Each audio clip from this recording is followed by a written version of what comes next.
अस्सलाम वालेकुम and welcome back to my YouTube channel nucleus nursing where we learn in a easy way. तो काफ़ी अरसे से मैं गायब था क्योंकि मैं किस जगह गायब था वो भी मैं बता रहा हूँ दैट मेरी इंटर्नशिप चल रही थी और इंटर्नशिप में I was quite busy with my clinical roster और मुझे टाइम नहीं मिल रहा था कि मैं सही तरीके से कंटेंट क्रिएट करके वीडियो बना सकूँ। बट फाइनली मेरी इंटर्नशिप कंप्लीट हो रही है and now I am free. और आज की ये वीडियो मेरी इंटर्नशिप पे ही होने वाली है कि इंटर्नशिप में क्या क्या चीज़ें मुझे सीखने को मिली, what was my expectation from the internship और किस तरीके से मैंने अपने चैलेंजेस को फुलफिल किया। And I want to share my experience ताकि जो न्यू बच्चे हैं जो अभी इंटर्नशिप पे जाने वाले हैं उन्हें भी इन चीज़ों से फ़ायदा मिल सके। So let's start our video. सबसे पहले एज़ यू ऑल नो कि हमारे पास जो पाकिस्तान नर्सिंग काउंसिल का क्राइटेरिया है, अकॉर्डिंग टू दैट हमारी इंटर्नशिप 1 ईयर की होती है जिसमें मिनिमम हमें 1760 आवर्स देने पड़ते हैं। और पर वीक के हिसाब से अगर देखा जाए तो दैट वाज 40 टू 45 आवर्स। और इसमें हमारे पास 200 आवर्स की क्लासेस भी होती हैं जो हमें पूरे इंटर्नशिप में कवर करनी होती है। मोर ओवर अगर आपको इंटर्नशिप की पॉलिसी को और अच्छे से जानना है तो आप मुझे कमेंट सेक्शन में बता सकते हैं, मैं उसके ऊपर पूरी वीडियो को क्रिएट करूँगा। लेकिन चलें बात करते हैं मेरे एक्सपीरियंस की। तो मैंने जो है अपने जो इंटर्नशिप किया है वो सैफी हॉस्पिटल से ही किया था क्योंकि मैं वहीं से पढ़ भी रहा था, तो उन्होंने हमें इंटर्नशिप भी वहीं से करवाई थी। ऑल्थो मेरे पास आई थिंक 4 ईयर का एक्सपीरियंस था क्योंकि प्रीवियसली हम जब पढ़ रहे होते हैं तो तब भी हम क्लिनिकल पे जाते ही हैं। बट जब रोल शिफ्ट हुआ कि एज अ स्टूडेंट नर्स से आप जब इंटर्न नर्स बनते हैं, although you are a novice nurse, but accountability आ जाती है क्योंकि आप अंडर द सुपरविजन काम कर रहे होते हैं, योर सीनियर नर्स और योर टीम लीडर जो भी होता है या supervisor.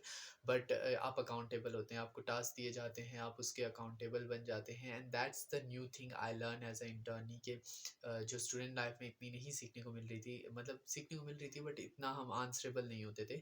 But when we are as a intern nurse तो हमें असाइन किया जाता था कि ये पेशेंट आपका है and you have to take care of that. अगर उसे कुछ हो जाए या जो टास्क आपको दिए गए हैं तो आपसे पूछा भी जाता था। And that's a new thing जो मैंने सीखी। ऑल्दो एक और चीज़ मैंने सीखी कि हम अक्सर लोगों से सुनते हैं कि प्रैक्टिकल थ्योरेटिकल वर्क अलग होता है, प्रैक्टिकल वर्क अलग होता है। But I found out it's not a quite different, बस चीज़ें इस तरीके से डिफरेंट होती हैं। Like when we are on clinical तो हम जो है बहुत सारे चैलेंजेस को भी फेस करते हैं। थ्योरी में आपको सिंपल चीज़ें पढ़ाई जाती हैं और बताया जाता है कि सिंपल स्टेप्स क्या हैं किसी भी प्रोसीजर को करने के। But when you are on clinicals तो you have to use your critical thinking. आपको एनालाइज करना पड़ता है बहुत सारी चीज़ों में। बहुत सारी नई टेक्निक्स आप क्लिनिकल साइड पे जाके सीखते हैं। जो आपसे पहले होते हैं, आपके सीनियर्स होते हैं, एक्सपीरियंस स्टाफ होते हैं, वो आपको बताते हैं कि चीज़ें इस तरीके से स्टेप्स थे, लेकिन सम टाइम आपको उन स्टेप्स को आगे पीछे भी करना पड़ता है to get the work done. लेकिन इसमें ये नहीं है कि आप अपनी टेक्निक्स को चेंज कर दें या फिर आप क्या कहते हैं उसे एविडेंस बेस्ड प्रैक्टिस को छोड़ दें। जो चीज़ें एविडेंस बेस्ड हैं वो तो आपने करनी ही है, but also there are situations जहाँ पे हम चीज़ों को चेंज अप करते रहते हैं। शुरू-शुरू में जो चीज़ आपको सबसे ज़्यादा तंग करेगी that is basically rapport building. Rapport building क्योंकि एक स्टाफ के साथ आपको रैपो बनाना होता है, आफ्टर दैट ही वो आपको जो है टास्क असाइन करते हैं। तो व्हाट आई हैव लर्न, सबसे बेस्ट तरीका ये है, आप किसी भी यूनिट में जाते हैं, आप असाइन होते हैं तो आप वहाँ पे जाके अपना इंट्रोडक्शन दें, कि आप वहाँ क्यों आए हैं, आपका पर्पस क्या है वहाँ पे। और जो भी आपका टीम लीडर है या जो भी वहाँ पे आपके साथ काम कर रहे हैं उन्हें ये चीज़ शो करें that you are eager to learn. अगर आप साइड पे जाके खड़े हो जाएँगे और कोई काम नहीं कर रहे हैं और चीज़ें नहीं सीख रहे हैं तो नेक्स्ट पर्सन को यही लगेगा कि that you are not interested, वो भी आपको नहीं सिखाएँगे या आपको फ़ोर्स नहीं करेगा कोई भी, ठीक है? It's a self based learning. अगर आप इंटरेस्ट दिखाएँगे तो आपको कोई बताएगा कि बेटा ऐसे नहीं होता, ऐसे होती हैं चीज़ें।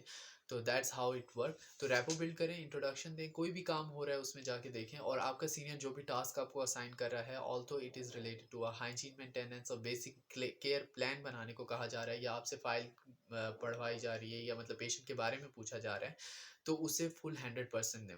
आपका 100% होगा, मिस्टेक्स होती हैं इनिशियल तौर पे, लेकिन वहाँ पे जो आपके साथ होते हैं जिनके अंडर आपको असाइन किया जाता है, वो आपकी हेल्प करेंगे। एंड बिलीव मी, अगर आप अपना आउटपुट दे रहे होंगे, आप अपना इनपुट देंगे और तो वहाँ पे जो भी सीनियर्स आपके ऊपर होते हैं उन्हें नज़र आ रहा होता है कि व्हाट यू आर डूइंग, और वो आपको सिखाएंगे 100%। सिखाएंगे। तो रैपो बिल्डिंग के ऊपर काम करो और it's not a difficult thing, बस अपना इंटरेस्ट दिखाओ और अपने आप को इंट्रोड्यूस ज़रूर कराओ।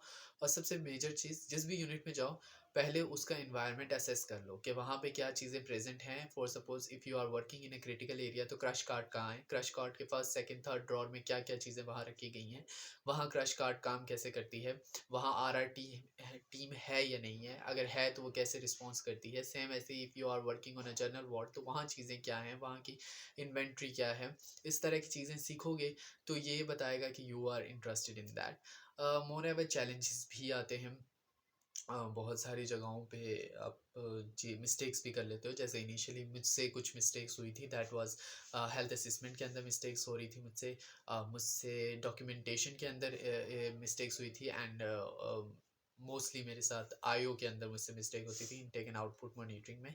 लेकिन मैंने सीखा and I overcome that. Skills भी शुरू शुरू में डर लगता था, लेकिन आहिस्ता आहिस्ता चीज़ें जो है ईजी होती जाती हैं। तो मैं यही कहूँगा कि एक तो अपनी लर्निंग मत छोड़ना, पढ़ते रहना साथ साथ। That will help you a lot के जो जो भी स्किल कर रहे हो, जो भी डिजीज़ के बारे में देख रहे हो, देखो भूल सब जाते हैं, सब बहुत कुछ पढ़ते हैं लेकिन वक्त के साथ साथ भूल जाते हैं। अगर उसे प्रैक्टिस में रखोगे तो चीज़ें याद रहेंगी, ठीक है। फिर ऐसे में एक, जैसे मैं बता रहा था ना थ्योरी एंड प्रैक्टिकल, तो I remember a first thing कि एक दफ़ा एक पेशेंट क्रश कर गया था सिटी में ले जाते हुए, एंड देन उसे जो है वो शिफ्ट किया गया डायरेक्ट आईसीयू। क्रश कार्ड चला, I was BLS certified at that time, तो मैंने भी CPR किया and I was the part of that team. तो आफ्टर दैट जो है पेशेंट रिवर्ट हुआ, and then my supervisor assign me to take a blood sample of that patient, and I was like डर गया। क्यों? क्योंकि उस पेशेंट को +4 एडिमेटस एक्सट्रीमिटीज़ थी और उनसे ब्लड सैंपल लेना is not an easy task, अगर आप में से किसी ने किया हो ये पहले तो। Then I remember the teaching of my seniors, एंड मैंने उसे यूटिलाइज़ किया, एंड मैंने फर्स्ट ब्रेक में वो ब्लड सैंपल लिया, एंड लिटरली एवरीबडी अप्रिशिएट मी कि तुम, I was, they were not expecting me कि मैं एग्जैक्ट एक ब्रेक में ये कर लूँगा, लेकिन मैंने कर दिखाया। तो इसी तरीके से चीज़ें आप सीखते रहोगे।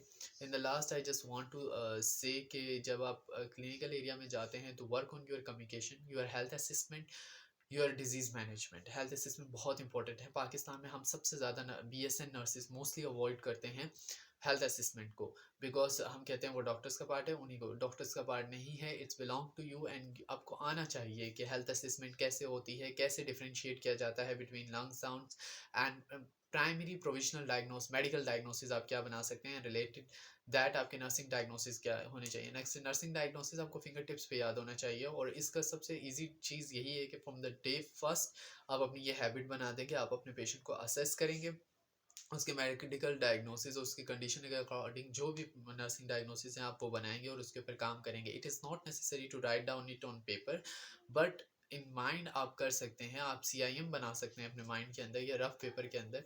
It's not a difficult. और डिस्कस करें, जो भी आपके साथ सीनियर हैं उनके साथ डिस्कस करें, कुछ ना कुछ नया ज़रूर सीखने को मिलेगा। टीम वर्क के ऊपर काम करें, कोऑर्डिनेशन के ऊपर काम करें, कोलैबोरेशन के ऊपर काम करें, that how nurses collaborate with interdepartmental resources और उन सब चीज़ों के ऊपर। तो that will help you a lot and you will learn a lot. I think इस वीडियो से आप लोगों को बहुत कुछ सीखने को मिलेगा। मोर ओवर अगर आप इंटर्नशिप पॉलिसीज़ के बारे में बात जानना चाहते हैं जो BNC के अकॉर्डिंग हैं, या आप जानना चाहते हैं कि वो कौन से हॉस्पिटल्स हैं जो नर्सिस को इंटर्नशिप करवाते हैं, तो काइंडली मुझे मैसेज करके बताइएगा। आप मेरे कमेंट सेक्शन में भी बोल सकते हैं, आप इंस्टाग्राम में भी मुझसे पूछ सकते हैं, तो I will give you an answer. Thank you so much. अल्लाह हाफिज़।